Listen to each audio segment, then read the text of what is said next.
നമ്മുടെ ഇടവക തിരുനാളിന് തുടക്കം കുറിക്കുന്ന സുന്ദര നിമിഷത്തിലാണല്ലോ നാം ആയിരിക്കുക.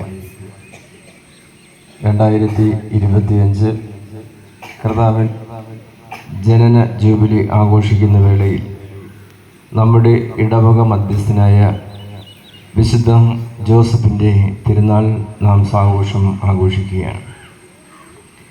അതിൻ്റെ പ്രാരംഭമായി നമ്മുടെ കുടുംബത്തിൽ നിന്നോ ഇടവകയിൽ നിന്നോ മരിച്ചുപോയ പരേതരായ എല്ലാവരെയും നാം ഓർത്തു അവർക്ക് വേണ്ടി പ്രാർത്ഥിച്ചു. അവർ പണ്ടുകാലങ്ങളിൽ കാണിച്ച തീക്ഷ്ണത, വിശ്വാസം, ഇവിടെ ഒരു സമൂഹമരുന്നിലേക്ക് വേണ്ടി അവർ അധ്വാനിച്ചത്, ഈ ദേവാലയം ഇവിടെ നിർമ്മിക്കുന്നതിലേക്ക് വേണ്ടി അവർ പരിശ്രമിച്ചത്, കാലാകാലങ്ങളിൽ ഇവിടെ വന്ന വൈദ്യരോടൊപ്പം സഹകരിച്ച് പ്രവർത്തിച്ചത്, മൺമറന്നുപോയ പൂർവികരുടെ വിശ്വാസ അടിത്തറയിലാണ് നമ്മുടെ ഇടവക സമൂഹം ഇന്നിവിടെ നിൽക്കുന്നത്. ഇതെല്ലാം നമ്മൾ ഉണ്ടാക്കിയതല്ല, നമ്മുടെ പൂർവികർ ഉണ്ടാക്കിയതാണ്. പൂർവികരാണ് നമുക്ക് വിശ്വാസം പകർന്നത്. അവരോട് നന്ദിയും കടപ്പാടും ഉണ്ടായിരിക്കണം. പരേതരെ ഓർക്കണം, അവർക്ക് വേണ്ടി പ്രാർത്ഥിക്കണം.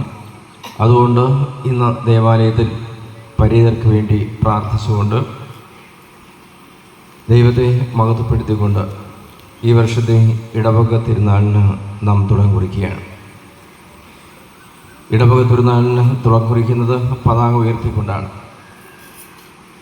പതാക ഉയർന്ന് ഈ കൊടുമരത്തിൽ പാറി കളിക്കുമ്പോൾ നമ്മുടെ വിശ്വാസികൾ തന്നെയാണ് നാം ഉയർത്തുന്നത്. വിശ്വാസം ഈ ഭൂമിയിൽ കിടക്കുന്നതല്ല, വിശ്വാസം ദൈവത്തിലേക്ക് ഉയരുന്നതാണ്. ഹൃദയം ഭൂമിയിൽ കിടക്കേണ്ടതല്ല, മനസ്സും ഹൃദയവും ദൈവത്തിൽ